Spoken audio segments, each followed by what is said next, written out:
I'm gonna go have a nice conversation with him. Yes, I did. Okay, I didn't get a response. Okay, so my response to that was, you say that, and then just kind of like from the bar stool next to you, just hear, "Oh, fantastic, lad! I'd like to buy you a drink, anyways." And he kind of is there at the bar, Oh, next to you,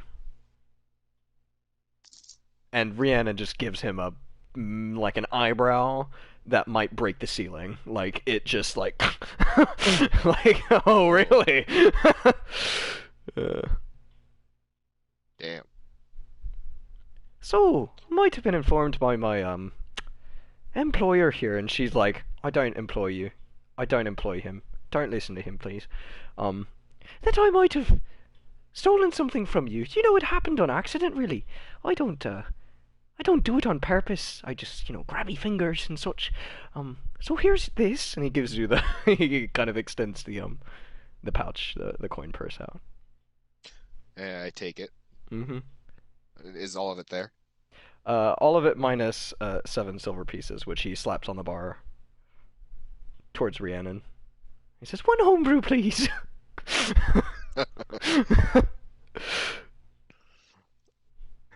And then I would like to put down a gold and say, yes, and this is for mine that I had. Ooh, oh. um, and No, she, no, this is the one yeah, I already had. I yeah, already had. yeah. This is he's buying the other one. This is one I already had. Mm-hmm. Yeah. She takes the gold and gives you 3 silver pieces, from Thank his you. 7, and Same thing. mhm. It's all going to her. Yep. So she gives you those 3 silver back, and yeah. So he just drinks So, his very quietly. what's your name, Mr. Grabby Fingers? Oh well, allow me introduce myself, might I?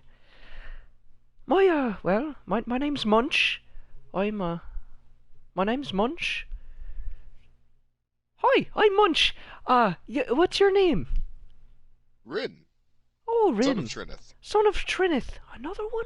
And he looks at um at Rhiannon, and she just kind of like isn't paying him attention. She's like, I can't fucking believe you did it. Like getting the drinks ready. She takes two mugs of the stuff from someone else who went in the back and kind of puts them on the bar and like goes down to somebody else to help them with something. And he looks at you. Is like, oh, okay, that's cool. Yes. So Do what do you you do here, Oh, Munch? not much. I drink, and I kind of just walk around and meet people. And steal things. I don't steal things. I do steal things. Okay, maybe I do that. It's how I make a living. So yeah. Oh, would you look at that? And flute drum finishes out like doodle doodle doodle doo doo like on the stage, and all the patrons stand up and start like applauding and stuff, and they take their bow and walk off of the stage. Well, I stretched. Hmm. Looks like it's my time to shine. Oh, fantastic! I'll be watching you from the bar, from behind the bar. I'm gonna go. I'm gonna hide. Okay, bye. And he just kind of like into the crowd. He's gone. Well, good by lunch. So, I want before I go up, I want to Hmm. clarify with you. Yes. Did we the I could we could do the thing where like my hair? Yes. Yes, we Yeah. can do the thing. Oh, as you Ooh. get up from the bar, Rhiannon kind of turns, and Munch like runs in the crowd, and she's like, "Oh, Jesus." Right. Okay. Give your name to the guy over there, and there's just like a fucking a half elf, just like asleep, kind of in a chair next to the stage, just like totally like he's like reclined backwards. He's got his head on the back of the wall, and he's just like on the back. Just give your name to him. All right. He'll call you on. Yeah. Thank you, thank you. Yeah. No And problem. like on my way over to him, I start Hmm. doing makeup. Oh, Uh, nice. so I start whitening up my face. Yeah. Yeah. I walk up. I'm like, sir, And I kick the chair a little bit. What do you want? Yeah, you have to call me onto stage. The name is Rin, son of Trinith. Rin, son of Trinith. Right, alright, going up there. I'll call you on. Yep, yep. Okay. Give me 2 minutes. I'll give you 2 minutes and then I'm gonna call you on stage. Is that okay? All right. If you fall back asleep, I'm gonna shoot you with an Eldritch Blast. Don't do that. It'd be bad Then don't for fall you. back asleep. Okay, I'll do my best. I'm tired, you know. I Okay. work hard every day. I bet you do, and I'm not judging you, but Go please do fucking Okay. 2 minutes. I'm still doing makeup and stuff. Talking. I have 2 minutes.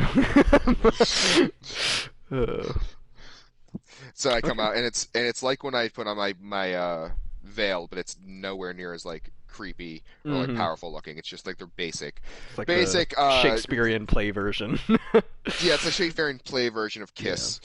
Oh, fantastic! Yeah. Okay. And I'm Gene Simmons. I'm the demon. Oh, fantastic! The best one, aside from the cat one. I like that one. That was pretty cool. Yeah. I think I'm gonna make that one bear. I don't know. Might as well. So yeah. So he's kind of like sitting there, just like biding his time, waiting for you, watching you, and what do you know? Like precisely 2 minutes later, he looks at you, and I'm finished. okay, I got this down to a science. perfect. And so he's like, right, and he stands up and he stretches. He's like, ladies and gentlemen, now taking the stage for your entertainment. Ren, son of Trineth. And everybody's like drunkenly like, woo, yeah. And I'm using prestidigitation to make more clapping noises. Oh my god. Several people are like clapping and they just kind of stop and look around like, what is that? Oh, yeah! And like raise a beer. Yeah! So I go up, say thank you. I will be performing tonight some of my world famous orcish love songs. And I set the drum up real nice on my belt. I let my hair down. Oh I yes. whip it back and forth. I infuse magic into it. And it gets all wild, and part of it comes out holding the lute, the lute, getting ready to strum, and part of them come over holding the flute in front of my mouth. Oh man. There's like an orc and a half orc in the kind of towards the back of the audience who was like face first onto a table, and you said that, and he like sits up and he's like, oh, yay. He's like super excited. And then it starts with just a heavy drum intro. Like, oh, fantastic. Do give me a performance. all right, this is what I'm made for. Come on, what's my? I don't remember what my +9. plus is. Let's do this. Oh, Yeah, you're good. Don't worry. all right, all right. It's a 26. Okay, so yeah, I mean it's that kind of like you raise the drumsticks, right? Like these mallets and up into the air above your head, and everybody like just an inhale, silence, and it's just and everybody kind of does that thing when like a really shockingly like penetrating performance starts, and everybody's like just like eyes are glazed over like, oh my god. It's like, and right after the drum solo comes in, like it's a lute, but it's like the bassest lute ever. It's like, Oh. And the flute comes on. It's like that high pitch in the background. And then I start. The half orc who has found another half orc in this place, like he's got like his shoulder over the dude, and they're just like they had like top knots that they've let down. They're just like head banging like with most of the other patrons who are not passed out or sitting at a table. Everybody's really into it from what you can tell. And at the end of the song, there's sparks shooting off the drumsticks. Oh my god! With prestidigitation in the background, minor illusion, just like a like an actual like orc behind me, just like head banging. Oh yeah. Dead parents. um, yeah, the half elf that brought you onto the stage is like in his chair, asleep again, and sparks start shooting. He's like, "Ah!" And he like tips over sideways. Rhiannon even, she's like, you can see her at the back of the kind of like leaning on the bar, you know, like kind of like drumming on the bar a little bit. She's kind of getting into it even. And it's like, and for my next hit. Everybody just once you finish, everybody's like in a suspended silence, like, what's he gonna do next?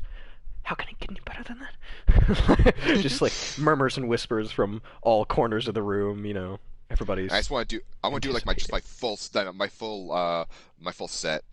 Oh, fantastic! Yeah. So it goes. How long do you think that lasts for? I don't know, what's a typical set in a concert? Like a half hour? Probably yeah, a good set. Yeah. Yeah, let's do a half hour. Okay, so you do about a half hour. That's counting the first one, so we'll say like 10 minutes maybe Yeah. for that first one, and then we'll finish with the 20. Um, yeah, so you're going hard, and everybody else is going hard, as it were, as the youngsters say, going hard, vibing. um, and yeah, so you finish with an explosive spark. There's two orcs now on the stage behind you. There's one of them in the back, just like foaming at the mouth, just yeah, arms flailing over his head. They're very happy. You've made It's some like people happy. and there's a heart around them because it's a love song. So and there's a heart around the two orcs, the one headbanging, the one foaming. Yeah, and so you finish up and you do a very nice finale, we'll say. But just before you finish, right? So we'll say like in the last as you're finishing, kind of and I don't know if it's enough, yeah, to distract you from your performance. What were you gonna say? I was gonna say this brings up a good point about looking around because Hmm. part of the reason I perform the way I do is so that as I'm headbanging, I can keep watch with my passive perception and investigation Yeah, because I am supposed to be on information gathering. that's good. Then you would definitely catch this. So not before you finish performing, but just before you're kind of like rounding up to the finale, right?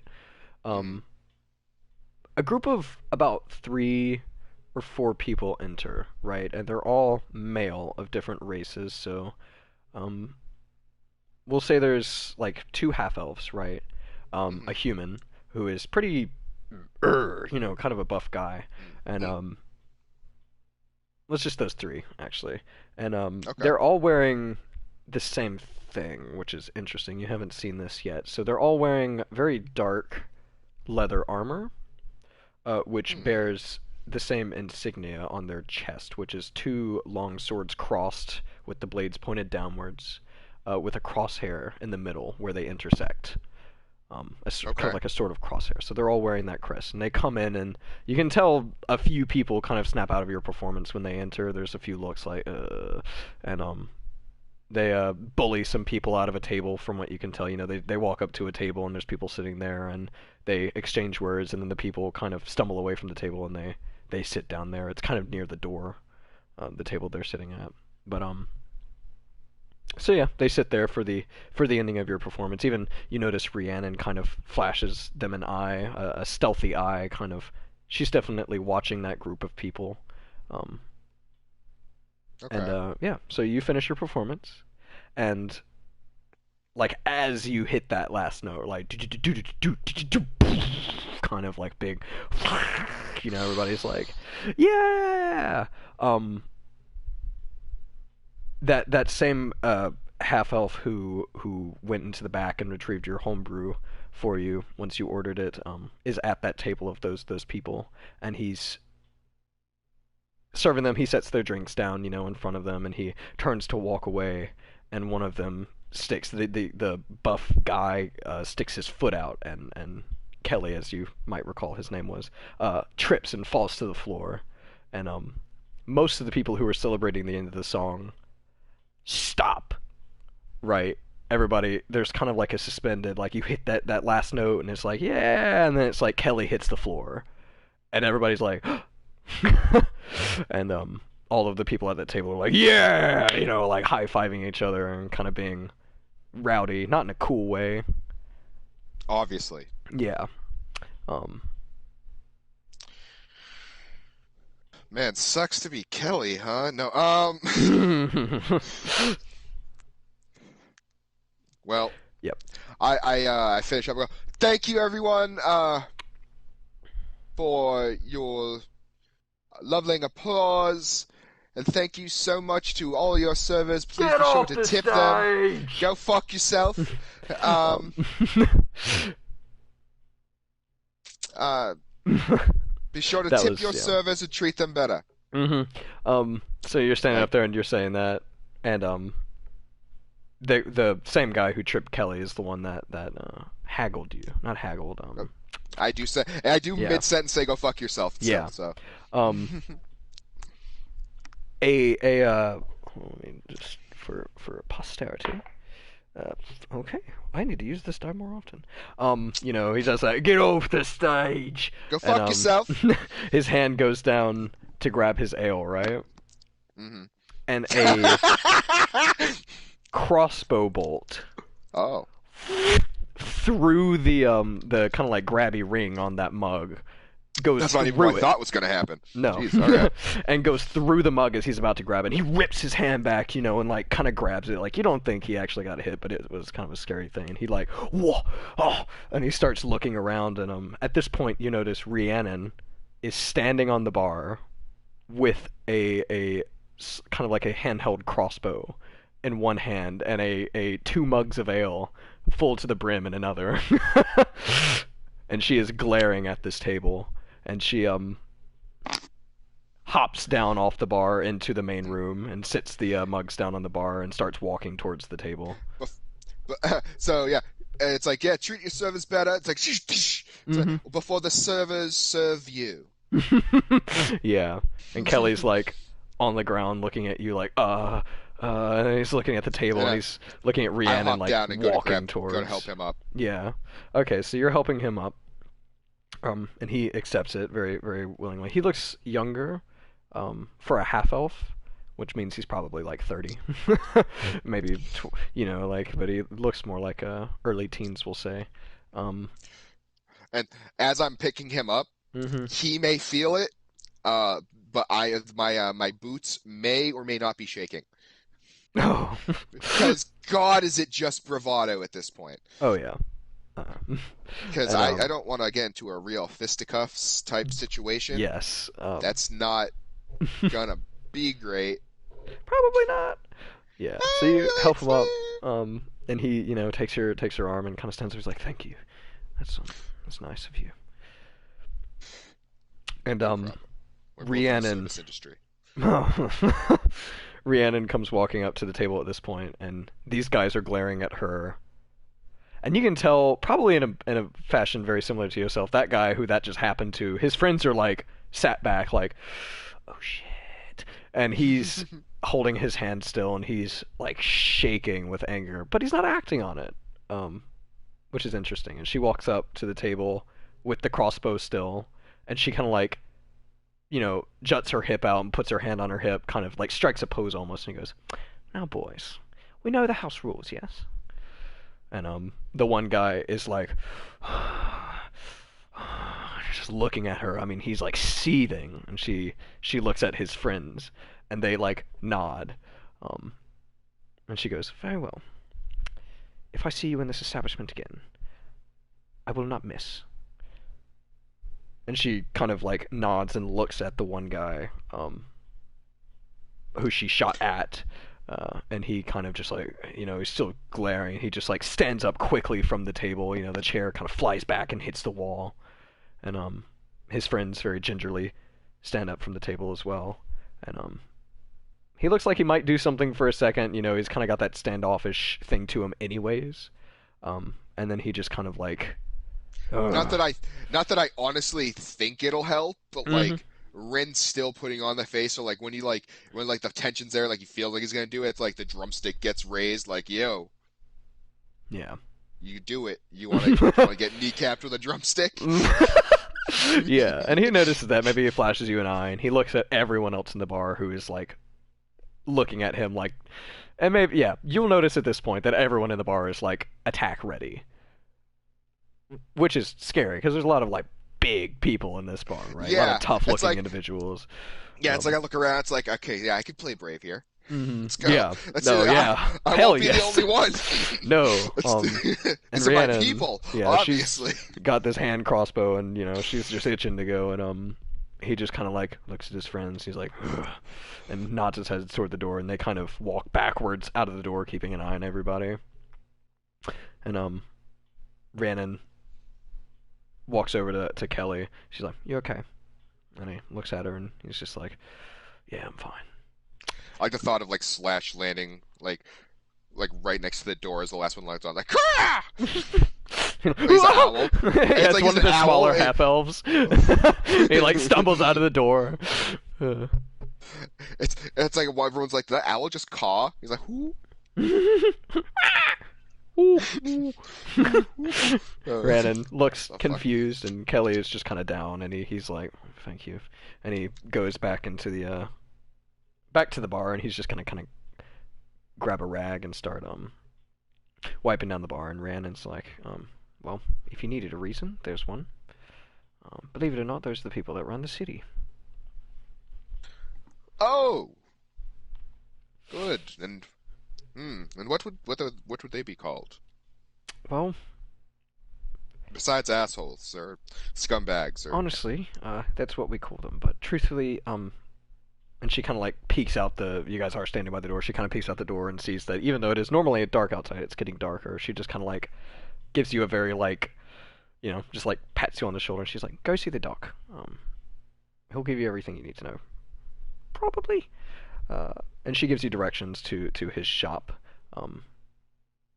She relays to you information that he is kind of in the essence of expediting. We'll say she tells you that he's about to close, so you don't have a lot of time.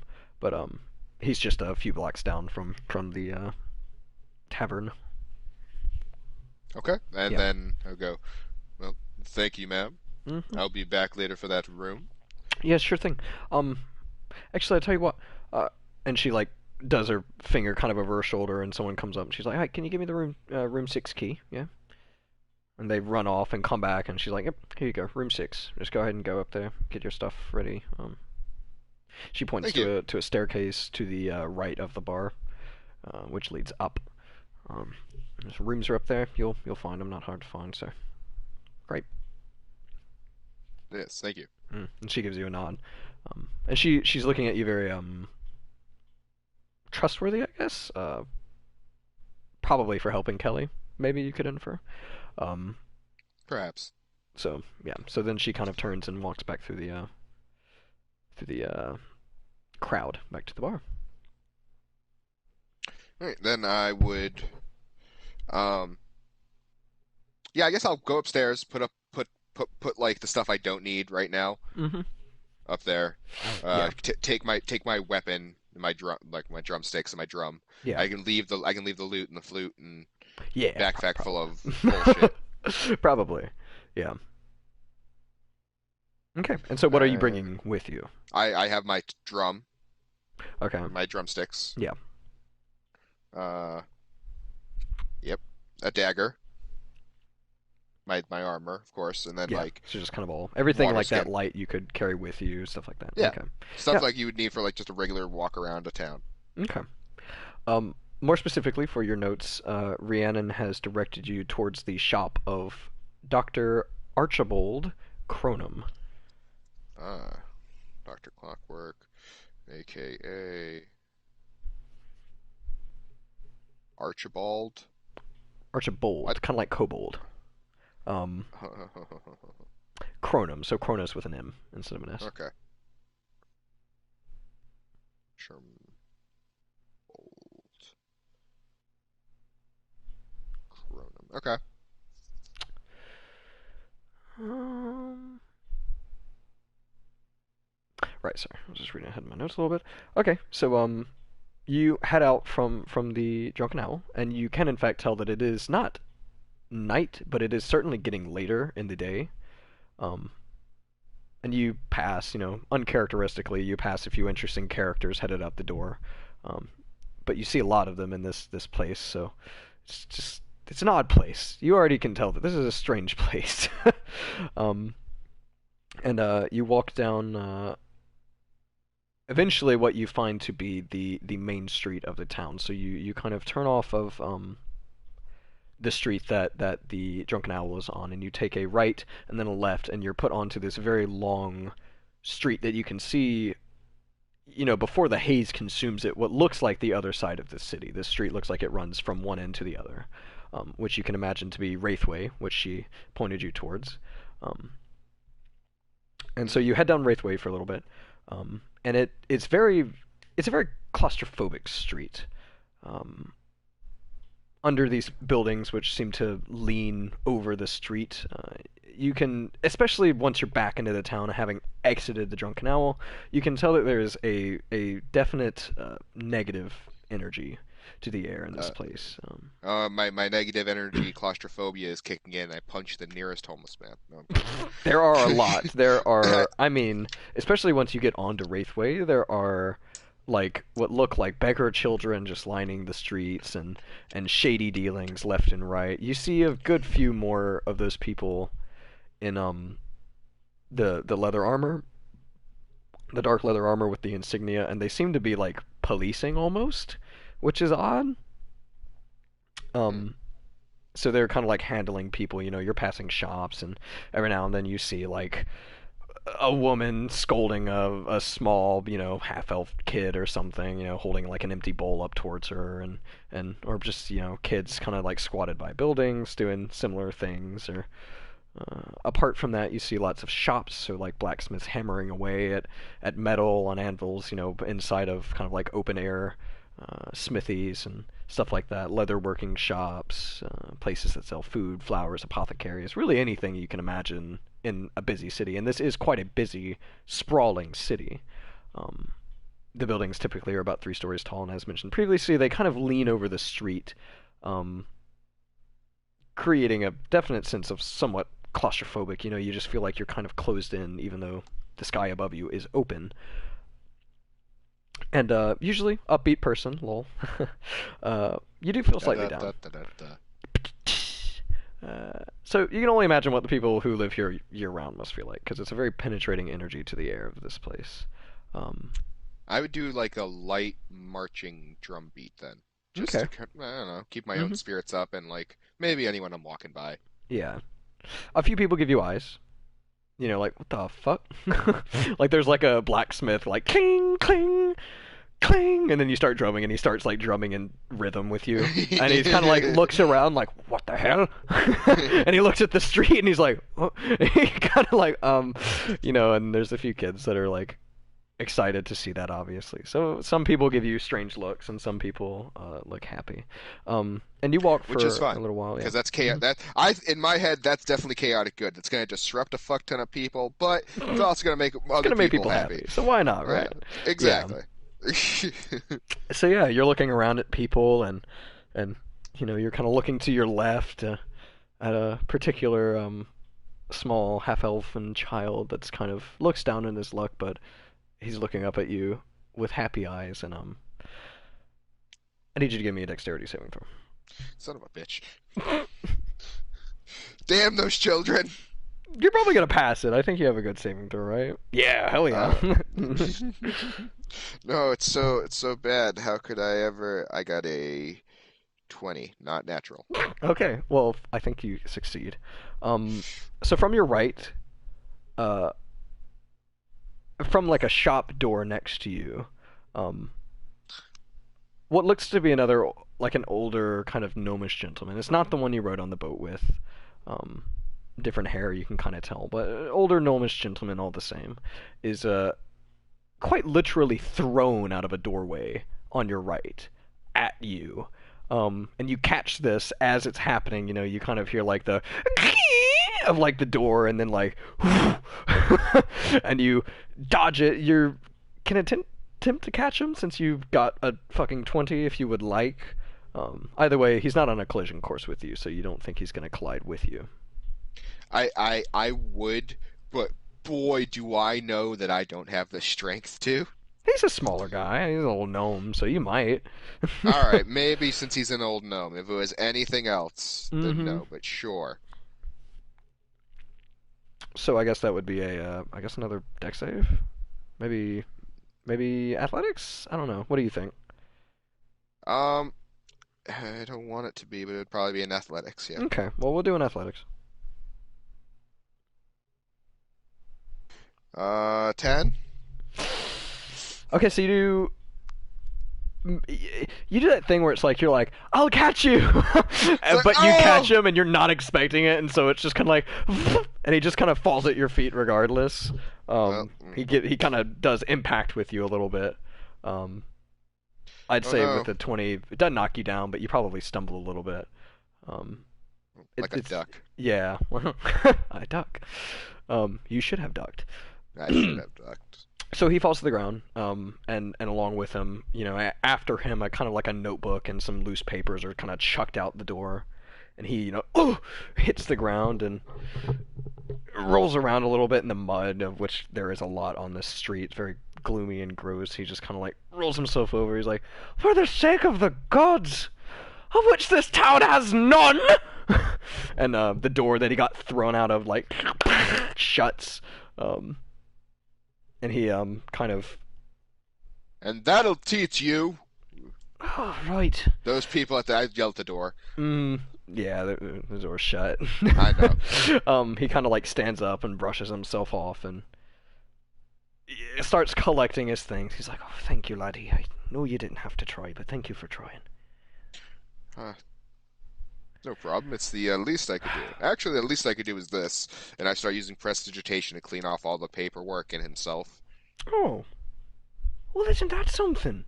And he's kind of observing himself. He was like dirty before he got thrown. He definitely looks like he might have been traveling. Well, Before now here, yeah. he's fucking Now he's spotless. like spotless, and his notes are spotless. And on one of the pages that he is carrying, you can see like as you clean it, kind of the mud and the soak gets like ringed from it almost. It's a very nice page. In fact, it's nicer, less wrinkled than it was before. But you can see like a bunch of names, what look like shop names that have been crossed out. Um, there's a few that haven't been. And he's like, "Oh, thank you," and he crosses one out once the page is clean. Um, Going shop to shop, are we? oh yes, doing the usual thing, I suppose. I guess while I have you here, you haven't seen this lady, have you?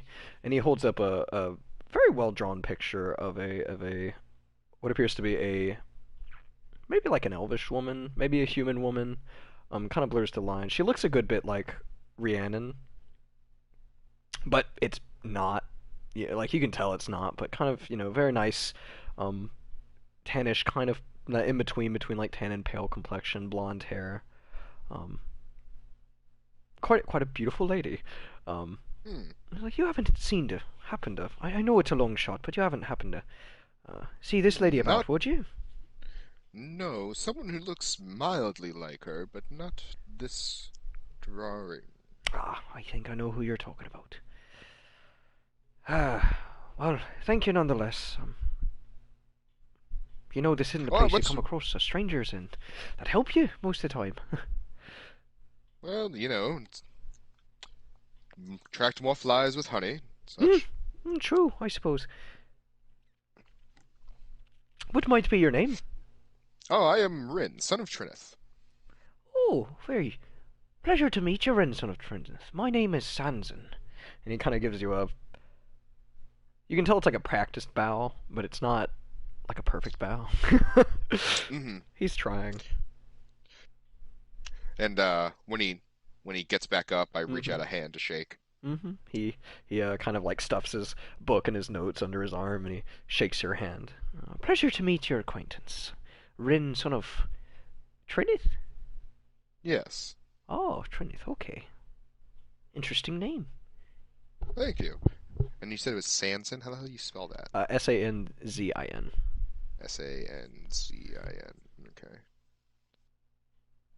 Oh, don't like my toes, Bowie. Uh, so this you're what you're doing here and looking for this person? Oh yes, I've been on the road with a companion of mine for quite some time. Uh, just going from town to town. We lost her a little while ago, and we like to think she's not dead, but honestly, we've been searching for about a year now, so we're giving up hope. But Is it your wife? no, I wish. Look at Daughter? her. No, not my daughter. I never knew her before, actually. My traveling companion did. Oh, his Yes. wife? His daughter? Questionable. I think they were just friends, though. Ah, Yes. We heard a lot of people go missing here, so we figured it would be a good place to go. Been on the road for about a week from Fandolin. Arrived today, actually. oh. And how Hmm. was that? How was the travel? Good? Oh, it was okay. We came in through the swamp, which is certainly a monotonous ride, so I'm sure you can Oh, imagine. I can imagine quite well. Oh, yes. Hmm. Yes. No good at all. Uh, no, I can't. So, do you go from shop to shop? Do you know if I'm near Doctor Albacore Cranium's office? Pardon? He, Uh, leans in, he might not have heard that right. He's like, Arch, Kagan, um, Cronus. he raises an eyebrow and he, opens his notebook and flips through a few pages, and he's like, um, oh, right! Arch, Archduke Cronus, yes. That's, you're close. I'll give you that. You're close. No, he's about.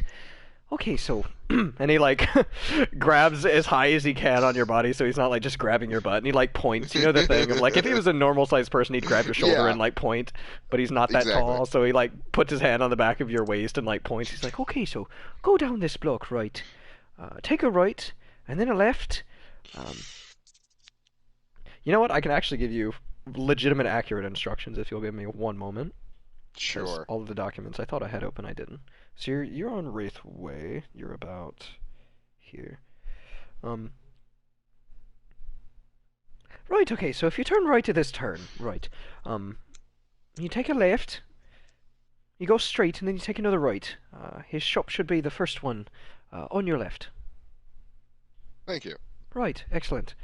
Um. I'd love to lead you, but I've got to be rendezvousing with my partner there. We said we'd meet up before nightfall, so I'm gonna get on my way. It's a pleasure to meet you, sir. And he Nice to meet you holds out too. his hand again for a shake. Um, I shake it. and he grabs it with his other hand. Very just very thankful shake, I suppose. And he gives you a nod, and he turns and starts to make his way back down the street. Ah, yes. Lovely people. Hmm. All right, so I start make my way back to Archduke Croanus. Uh, Archduke Crow. Please write that down. I did. Archduke Croanus. I did. Yes. So you So follow don't worry. the Archduke Croanus instructions, which lead you to the shop. You do make it eventually. Um, kind of loosely, somewhat confusing, but not really. So you do make your way through Blackbriar through the streets. You exit off of Wraithway, and oh, sorry. Oh my god. You come to a street. That's not necessarily a straight street. It's kind of like an in-between block street, and there's a bunch of kind of defunct. And once you've made your way further into the city, which you now have, there's a lot of more decrepit buildings. We'll say, um, more stone than wood, kind of cracked stone. The wood that's there is rotting and it's been patched and stuff. But amidst that, there's a building on a corner with what looks like a dissected clock above the door, kind of acting as a sign. And all of the parts are still moving, just in perfect unison. I mean, the building itself and the sign, which reads "Dr. Archibald Cronum, open to inquiry." The sign itself is quite neglected, but that one clock above the door is very well maintained, we'll say, and it's ticking away. It looks to be about 7 o'clock. If you would like to read the time. I would Um, like to read the time. yes, so it is definitely getting darker. outside. It's not quite night yet, but I there's a door. knock. Okay. You knock, and it's kind of like a, and on that third knock, the door just opens and into a well lit shop. I walk in. Okay, so you open, uh, or the door opens, pardon, and you walk in, and I open and the store enters. Oh you no! open and the store enters. Yes, so I need you to give me 6d12 piercing damage. Yeah, so you enter into the shop, and it is a very learned space, we'll say. You step in. The door does not Oh shut no, I'm behind you. home. Yeah, it is a very learned space. The room in which you stand is rather quaint, filled with bookshelves. They line every wall except the wall to your right, which is mostly covered by a large, kind of somewhat nice, actually, like curtain-like cloth, which in the gaps of which you can make out several like papers and various scribblings and stuff pinned to the wall. It's kind of like a curtain covering what looks like a brain wall, I guess. Just ideas and stuff scattered around. In the middle of the room, there's a table, also covered in various papers and scrolls. The door does not shut behind you as you enter. Um, I close it. okay, so Oh you wait, close it. no, I wait for Slash to come in, then I close it. Yeah, so he like, flutters and like right on your shoulder. You know, Good. nibbles at your ear a little bit. No, not now. uh, and so you shut the door with a creak. It's a quite a heavy door actually, and like right as it latches, like ting, from behind a door on the back of the wall, like kind of from like behind a bookshelf that's maybe obscuring it. You just hear, "Might you lock the door? I'll be with you shortly." Thank you. What do you say? Might you lock the door? I'll be with you shortly. Okay, I lock it. Okay. So you do. There's a Yep. key in the lock already, so it just locks. And after a minute or so of waiting, um, an older man exits from a door. Human man on the shorter side, a messy mop of wispy white hair, wearing very nice clothes which fit him impeccably, even though his figure is rather round. Um, he's wearing a black ascot sort of tie around his neck, kind of like a tie scarf, I suppose. Um, he comes out from the bookshelf and he shuts a door and he turns to look at you and he like lights up. He just kind of very like, oh, and he sees you and he's like, another child of Trinith, I see. It's a pleasure to aid in the quest for knowledge. How might I serve thee? Oh, I like you. Dr. Clockwork, I presume, aka Archduke Croanus. Huh. He gives you a look, and he does look like he kind of giggles to himself, I guess. He's like, yes, that would be me, Dr. Clockwork, as they call me. For some reason, people cannot remember my name. Archibald Cronum, at your service. Yeah. Ah, yes, pleasure to meet you. Rin, son of Trinith. Ah, Rin. Hardy name. Yes, came from my father. Mm. So, it is, my understanding that if I need answers, you're the man to see. Yes. So I am told. What can you tell me about this town? I am here for the first time. I see. Why is it so fucking depressing? Excuse me, I'm clearing my throat while I mute my microphone. No problem.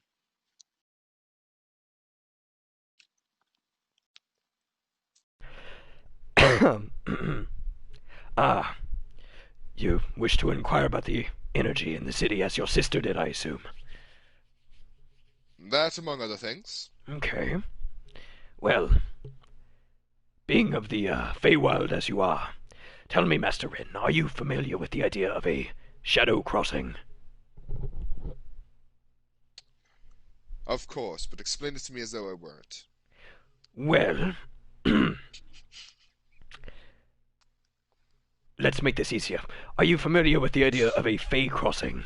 Which you absolutely are, by the way. Of course. Yes. Yes, I am Yes. above the age of course. Very well. And he kind of looks at you and like, okay. Well, a shadow crossing is not dissimilar from a Feywild crossing. Say, it is the Feywild counterpart for the Shadowfell. Ah, yes, the Shadowfell. Ren Nasty. is familiar with the Shadowfell, yeah? I You would assume, have to be. yeah, You would right. have I to mean, be being from the Feywild. you'd have to know something of it, right? That's kind of my Right. assumption. Um, I feel like he like literally like spits. he's like, yes. So you know of it then. Well, As um, as much as any other son or daughter of Trinith. concurrently, then you might also be familiar with the idea of a planar confluence, no? No. I see. Well, a planar confluence is the same thing, but on a much larger scale, as opposed to a doorway, say, or a compressed portal such as a shadow crossing or a fey crossing. A planar confluence covers a large area. The larger the area, the weaker the energy. This entire city, well, this entire bog, exists within a planar confluence, which, unfortunately for us, is parallel with the Shadowfell.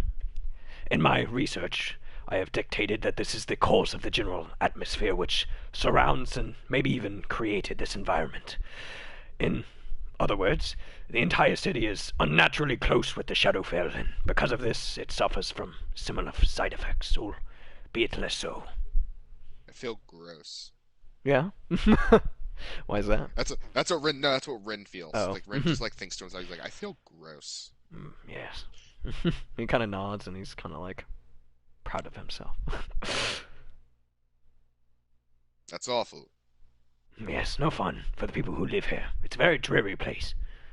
Only those who seek refugees and tend to stay, it seems. Mm. He adjusts his ascot tie a little bit.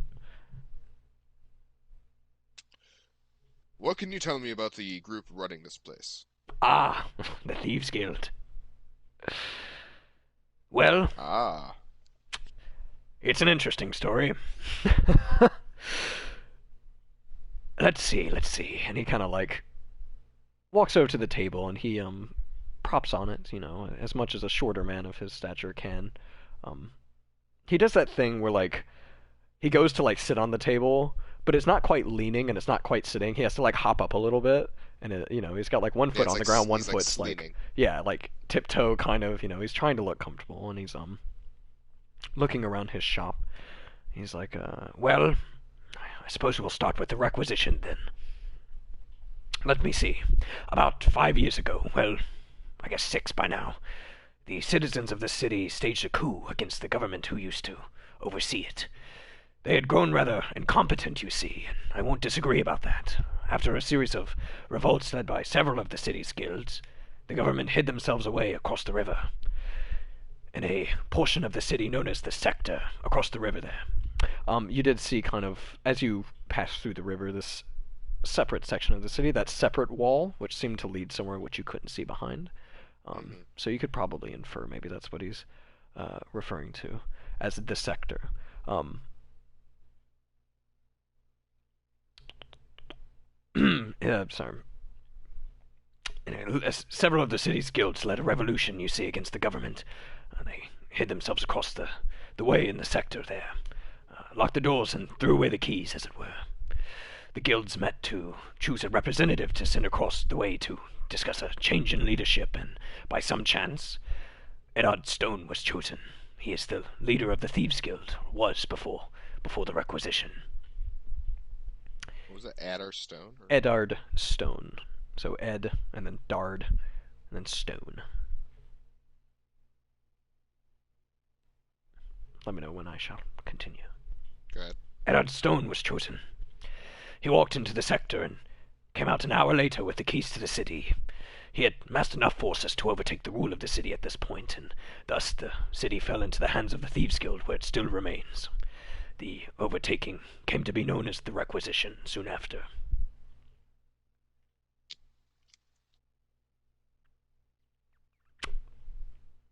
He looks at you inquisitively. Hmm. Run by Thieves Guild. From what you have seen, um, and you definitely would have assumed maybe that these policing kind of force, darker armor, are the Thieves Guild, um, Yeah. as they are ruling. It seems they do seem less like a Thieves Guild and more like a policing force, as you kind of took notice of, um, which also kind of begs the question of like, well, maybe it harkens back to how you were processing what happened in the Drunken Owl earlier, Yeah. because like that's a pretty big deal to do what Rhiannon did to police, basically, Yeah. and then Basically, harbor yeah. the reaction that they gave her and that she got from them. So, if that tells you anything about those respective characters. Yeah. Um, interesting. What can you tell me about the anomalies on? And Mark's drawing a blank as to what it was called, the keep or whatever. If I found out. Where up in The Terrafell? Yeah. You say Terrafell? Oh. He cocks an eyebrow. Actually, let me. Okay. He tries. He tries to mask his curiosity when you say the word Terrafell specifically. Um, which is curious. Um, and you can tell he kind of like, kind of like raises an eyebrow, like almost stands up, and then catches himself and like reclines back on the table. Mm. Um, Well, obviously something. it, have you been there?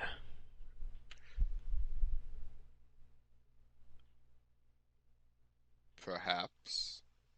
Interesting. You are one of few then. He gets up and he walks over to his curtain, and he pulls half of it down, so half of the wall is still covered, but the half that you can see has what looks like a map of Terrafell and several scribblings about certain things. Um, in fact, Terrafell has been a point of research of mine for many a year now, Oh, which begs the question how you arrived there, since not many do. that does beg the question. I just did. He's looking at you very confused. You see that look you're giving me? Yes, imagine that was me. Huh. Did you Wake walk up. there, or you simply No, awoke there? I woke there in a crater. I was in a crater, right? Yeah, kind of like a hollowed out sphere of a room underground. Yeah. I was in like a hollowed out sphere of a room underground. I woke there with a fright. In the central courtyard. Perhaps. He turns and looks at his papers like he's like looking for something maybe. Like, he's just like takes what you say and he's like uh but that cannot be. He's like scribblings and stuff and he turns to look at you again. Um did anything of question happen to you, or did you simply awaken? What Well,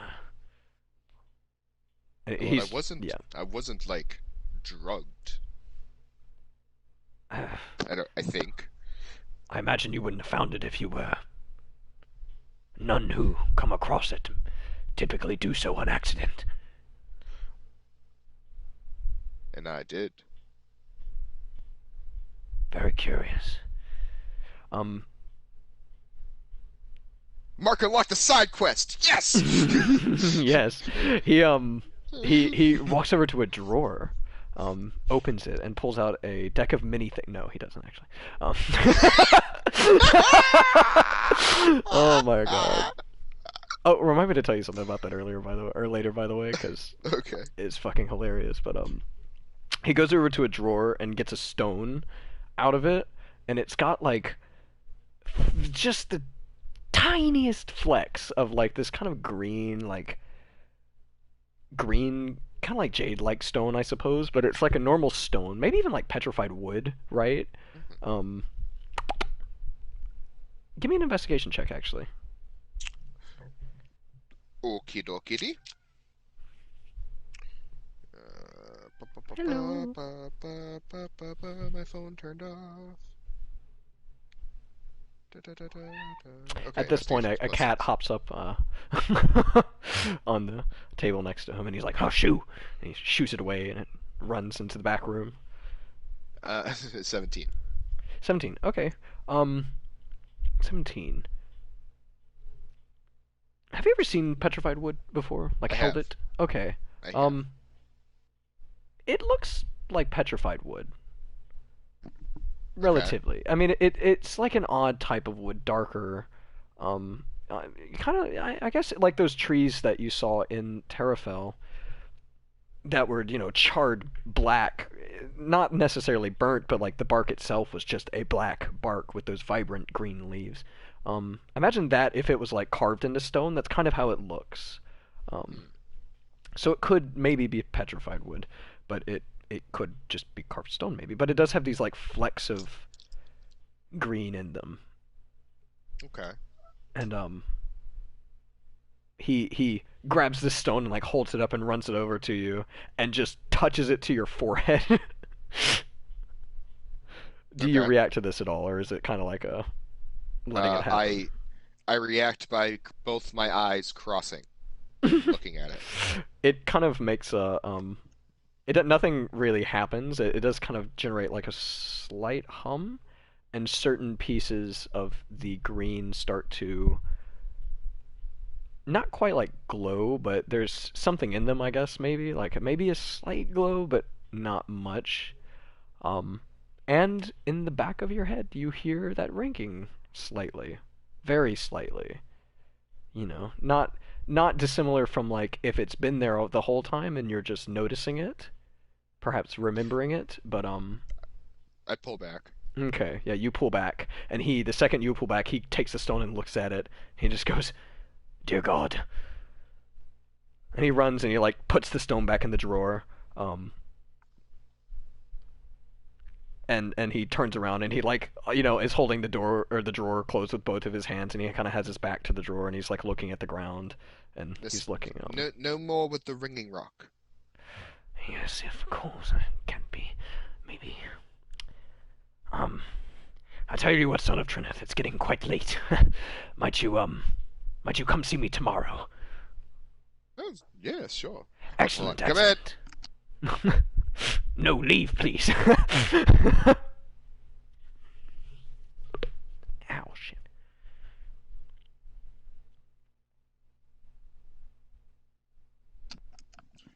Okay, I'm back. Okay, so yeah, so he kind of like hurriedly he's going around the room. He goes to the board and he's like grabbing certain um papers. Let me see.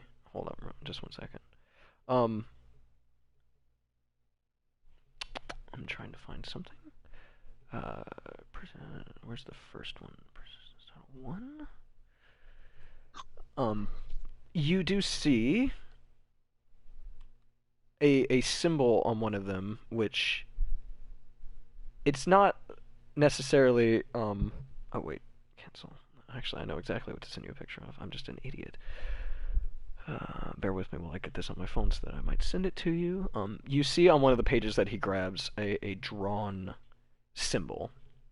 Um, and you feel like you've seen it before, Okay. but it's not something that you know. Kind of like entering the city, it's not something that you quite know where you've seen it before. It strikes a very similar deja vu esque feeling Hmm. within you. Um, I sent it to myself. I should get it on my phone in a moment. There it is. Save to camera roll. I want to not focus on it. But you would observe it initially, yes? Yes, I am. I am purposely not focusing on it because my passive is always better. Okay. My Um, passive investigation is a 21. did I not save that to my camera roll? Oh, there it is. Um, yeah. Okay. So minus like the shading. That's just the only picture I have of it on hand. So just imagine that if it were like sketched pencil on like a frayed page. It looks very old, stained with water. Um, Coffee maybe. Liquids. It's just a very old, frayed page, and it's got that singularly drawn in the center of it. Um, and Okay. he kind of runs and he like slaps a few things off the table and he's like, "Yes, I'll see you tomorrow then. Just come by at a time that suits you very well." Oh, one last thing. Which of my sisters did you say showed up? Oh, I don't remember her name. It started with a C, I think. Um, just one moment. And he goes and he like goes to a drawer and pulls out like a record book. Um, Starts like flipping through it, kind of gingerly. Flips a page, flips back a page, um, stops on a page, runs his finger down the page. Ah, yes, Grelden, of course, your sister Grelden. Ah, thank you. Oh, yes, you're very welcome. Um, will there be anything else, or Well, it is very late, and I'll let you get back to what you're doing. yes, I'll very see well, you very tomorrow. well. Um, Tread lightly, son of Trineth, as I'm sure you will. You as well. Yes, You as well. very well. Have a good night, Archduke Crorianus. Yeah, like waves you off. He's got his back to you at this point. And I Um, leave. yeah, so you kind of unlock the door and shut it and step out onto the night street. Um, And I think about it. I'm like, I don't know how to lock it from the side. And then I leave. you kind of take a few steps on the door and you hear like Oh, yes, he slurped um, up the key, of course. yeah, it's gone. He swallows it so that nobody might steal it. Things get stolen in this city. Um, so you're kind of now standing alone in the middle of this very lonely, dark street, um, gradually lit. You can see people even down the street a ways from you, in the opposite direction of what you will be walking. So what you should be walking down a lit street, lighting like lantern candles, kind of that line, hang from certain buildings, stuff like that. Certain I shopkeepers cast around. I cast light on my symbol. Okay, so your symbol lights up, and you just see like a face in a window, just like oh, shuts the curtains, and you just see a lantern light from inside. Um, so the street, unlike during the daytime, is much darker, not in the sense of light, but just in a kind of a grim sense. It's very foreboding in a sense, even with your light and with the lantern light. Um, there's kind of a subtle breeze blowing, and through the cloud cover. Unlike during the daytime, you can actually make out the moon every now and then. Between the clouds, so it seems almost like the cloud cover is like dissipated slightly. Um, but the moon or the clouds are moving rapidly overhead. There's a very nice night The moon breeze. is moving rapidly overhead.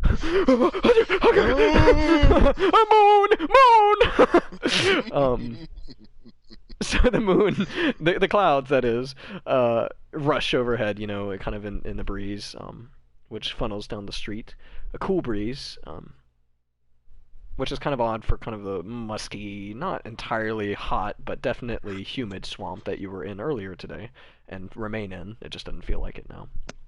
Hmm. There are several shady characters along this street, specifically in the direction that you'll be walking to get back to the Owl, assuming that's where you're going. Um, yes, just Yes, that is where I'm going. Sorry, Dad okay. came in. No problem. Do I need to pause for a second? Or? No, no need to pause. Go ahead. Okay. Yeah, so there's a few shady characters. You step out onto the street and you see like a few of them kind of see you and like not duck into, but like kind of like pick up their business and carry it into like a dark alleyway or something. You know, a few people scatter and run into their homes. The business at nighttime here seems much more secretive, we'll say, for seemingly obvious shady reasons. So, um, Yes. with that, you begin to make your way back towards the Drunken Owl, amidst the nighttime scene of Blackbriar. And you're walking, and it's quiet. There's a breeze. You know, every now and then you hear muttering from an alleyway or something. You know, you might spot like a kobold at the end of an alleyway, kind of like skittering out of a trash heap and running out of sight. You know, whispers and things. It's very gothic. You know, almost like an invisible fog almost seems to permeate the area. It just feels very dense. The air, the night air, um, and you're walking, and it's a nice night out, and suddenly you hear something that makes your stomach drop and sends a chill right down your spine. It is that same harmonizing ringing noise, the one from Terrafell, low and foreboding. It seems to be coming from just a bit down the street. Well, if it's the way I'm going, then I unfortunately keep approaching. Mm-hmm. So it's kind of just that, like, you're walking and maybe thinking to yourself, would you be playing a drum at all, or would this be more of like a nice quiet walk? Well, people are trying to sleep, I'm Sleep, yeah. sure. So it's just the sound of footsteps, and then just like, just kind of like in the back of your head, and it's that thing that's like hasn't escaped your thought entirely from when it happened, but it's almost like a reminder of the just bizarre shit that happened to you not a few months prior. And it, And the yeah. sound of like a slash next to me preening. Mm-hmm. Yeah. He's kind of looking at you actually, because I would imagine like you stop in your tracks for a second. It's like, ugh. Um, he just kind of looks at you like confused. Um, you probably don't think he hears it too. Um, so you approach, um, Yeah. and it's not strong per se at the moment, but it's there. Oh, okay. It's there enough for you to know it's there, and it's not. I'll pull it back. Yeah. Um, um, so as you walk, you see something in front of you that just sort of, in a fashion not dissimilar from the dream, it's just kind of there before you, and you're not sure if it was there as you walked and you hadn't noticed it before, which is unlikely, or if it quite literally appeared before your eyes and you just didn't notice it appear, but it's just suddenly there's something in front of you that was there. A figure stands in the dark, probably 30 feet from you. Um, What does it look like? it is, in fact, a small boy.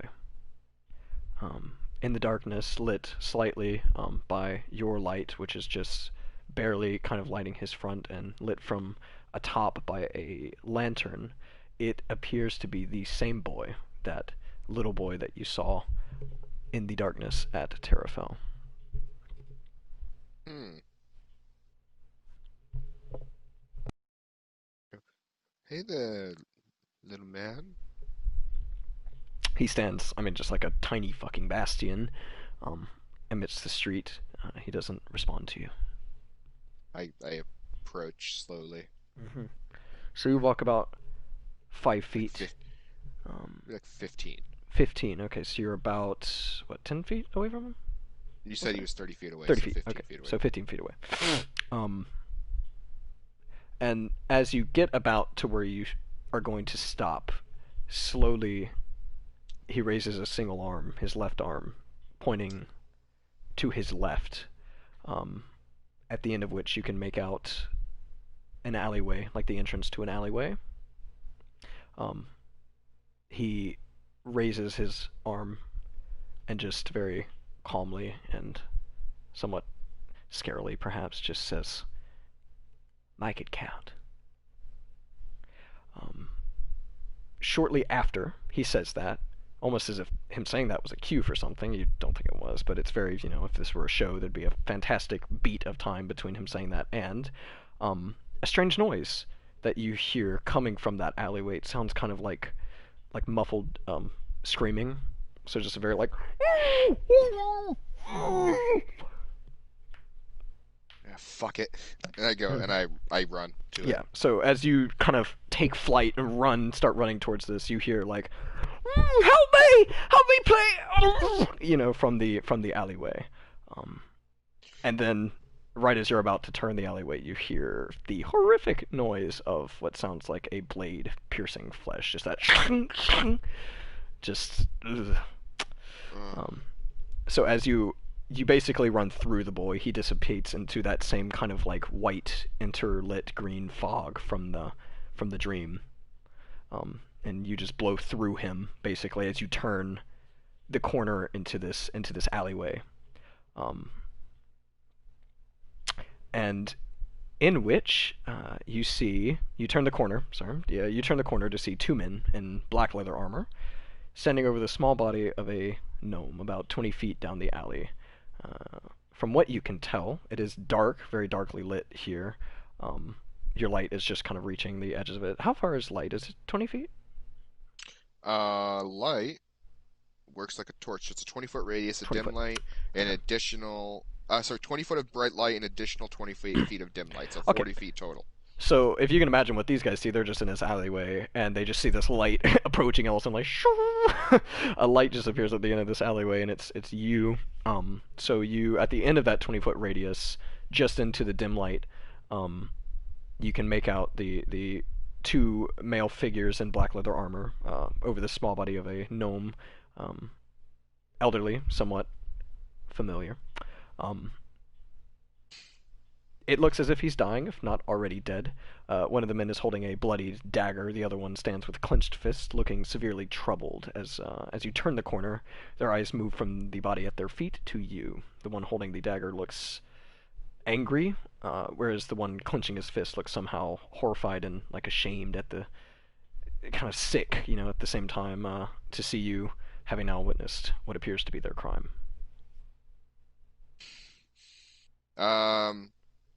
Bonus action healing word to the gnome. Hmm. I'm hoping he's still alive. I go, no! Get up, boy! Not boy. Get up, mate! Sure. Boy! Boy. Get up, boy! It does not seem to have an effect. Don't tell me that. Don't tell me that. He heals. He heals for this much. Does it heal wounds on corpse? Would his wounds heal? Or would they not, even if he like if he's dead, then it doesn't work. Okay, yeah. So it doesn't seem to have any effect. And the two guys are like trying to decide what the fuck to do. They're like, one of them's got the dagger and he's kind of like, the other one's Are like, their faces covered? Yes, with bandanas up to their noses. You can see their eyes.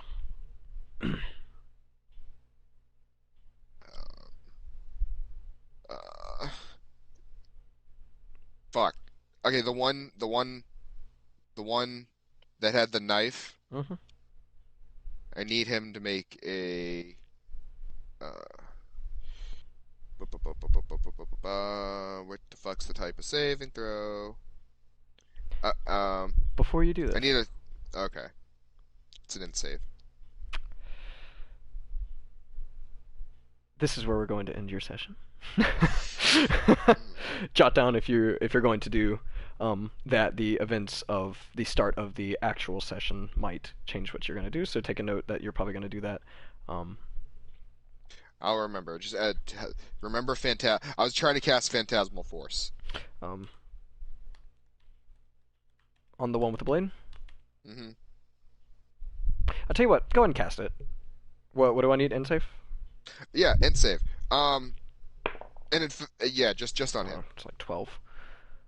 Yeah, that doesn't work, bitch. Yay! So he now believes he's in a Iron Maiden. Oh God. So right as that event takes place, So yeah, just the yo you And then in his mind, as soon as that happened, an Iron Maiden landed behind him, and the door pushes him into it. Oh, nice. I love the idea. It's like, you saw Doctor Sleep, right? Or was that Spencer? I have not seen Doctor Sleep. Damn.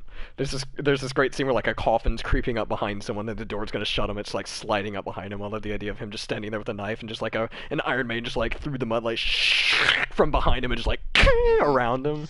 Oh yeah. Exactly. But the other guy can't see it. Yeah. So he's Just just so you like, know. I mean, he's already It's terrified of right. what he did, and now he's like, ah. Yeah. So the other guy, all he sees is me playing music, and now the guy in front of him is freaking out Yeah. for no reason. Okay. Because it's Yeah. very specific, so that way you can't like intimidate a whole group. I could have did a 10-foot cube, but I didn't think I needed that guy. Yeah. He seems innocent enough, right? Yeah. That is Yeah. where we're going to end the Persistence of Memory, Part 2 for the stream, Part 2, Part 2, um, as it's been divided Checking into off two. that spell slot. Yes, and we shall continue with the story of Ren, son of Trinith, in the first official session of the Blackbriar Paradox. Yay! This was fun. Yay! Thank you. I think it's hilarious because I got to do the very well done, recruit. I stole that voice from this character in this campaign. And I was like, of course it's gonna be Mark that I get to break that character out on. Like, that's just perfect. Oh, Dr. Clockwork. I'm gonna have fun with him. By the way, I knew his real name and I could pronounce it. I know, but what was it? What was it? His not name? It's Archduke Croanus. Archduke Croanus. Oh my god. That's funny. Man. By the So, way, yeah. that is my favorite spell in all of D&D, I'm pretty sure. Phantasmal Force. Phantasmal Force. That sounds fun. I might have given that to one of my characters that I haven't played yet. It doesn't do like shit for damage, right? But it's just like that. It's your imagination in a spell. Mm-hmm. It's really cool. It's kind of like I'm really excited to get to use Major Illusion maybe. Hmm Stuff like that. That bard I like character Major for Illusion Kelsey's too. next campaign is going to be like illusionary magic and like fun stuff like that. I'm so excited for that. Well, I recommend Phantasmal Force then. I might have added that. That sounds super familiar, but I know I had to choose between a few things that might not have made the cut. Yeah, you craft an illusion that takes root in the mind of a creature that you can see within range. The target must make an intelligence saving throw. On a fail, you create a phantasmal object, creature, or other visible phenomenon of your choice that you can see that is no larger than a 10-foot cube, and Oh, that wow. is only perceivable only to the target for the duration. Hmm. The spell has no effect on undead or constructs. Okay. This phantasm includes sounds, temperature, and other stimuli also evident only to the creature. Okay. The target can use an action to examine the phantasm with an intelligence investigation check against my spell save DC. If the check succeeds, the target realizes it's a phantasm and the illusion of the spell ends. So he Okay. can do that as So an probably at action. the start of that'll His probably be next the turn. first thing he does. Yeah. Yeah. Because it'll probably start with initiative. I figured I'd roll once every present player is either present or not. Right. We shall And see, then but also, while the target is affected by the spell, the target treats the phenomenon as if it were real. The target rationalizes any illogical outcome from interacting with the phantasm. For example, the target attempting to walk across a phantasmal bridge that spans a chasm falls once it steps onto the bridge. If the target survives the fall, it believes that the bridge exists and comes up with some other explanation for why it fell. Like it was I pushed, remember that. it slipped, or a strong I've read wind that might have knocked it before. off. Because I remember thinking, what the hell? You just step onto a bridge, fall through it, and you're like, oh, it must have been the wind. Exactly. Like, I just love the idea of that.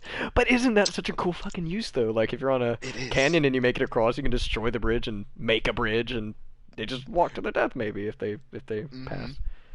That's, And then the last paragraph is an mm, affected target is also convinced that the phantasm's real, that reality that it can take damage from the illusion. A phantasm created to appear as a creature can attack the target. Similarly, the phantasm created to appear as a fire, a pool of acid, or lava can burn the target. Each round Ah, on your turn, the phantasm deals 1d6 psychic damage to the target if it is in the phantasm's area or within 5 feet of the phantasm, provided the illusion is of a creature or a hazard that logically deals damage, such as by attacking, or target perceives the damage as a type appropriate to the illusion. wow, that's So, a really cool spell. the reason I like Iron Maiden, because I've done this before, the reason I Yeah. like an Iron Maiden is because you close them in, Mm-hmm. No, they and can't then move. on they can't move because they Yeah. think they're inside an Iron Maiden, and then if you want to hurt them on your turn, you make it perceived as though you can control the length of the spikes. You know what I mean? Yeah. So then you are pushing the spikes in further. Tell me what I want to know, or else they go in deeper. Because I can Yeah. choose to do the psychic damage. Yeah. That's pretty cool. Um, uh, I love yeah. this spell. I'm sorry, it went No, off on a. that's a cool spell.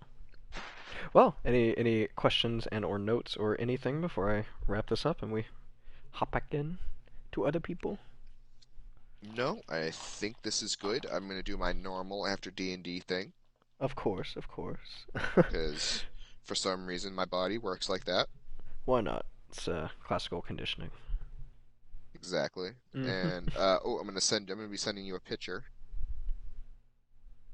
Yay. of the Thieves Guild logo that I drew before I knew it was the Thieves Guild. I was like, all right, got to remember this thing, so I drew it. Okay, I will.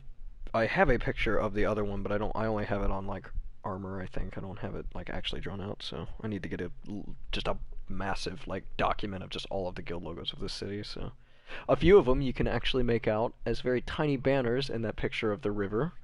I Um, could see them. yeah, so that would be the Fisherman's Guild, the Blacksmith's Guild, and the Textile Guild. It has been sent over Messenger.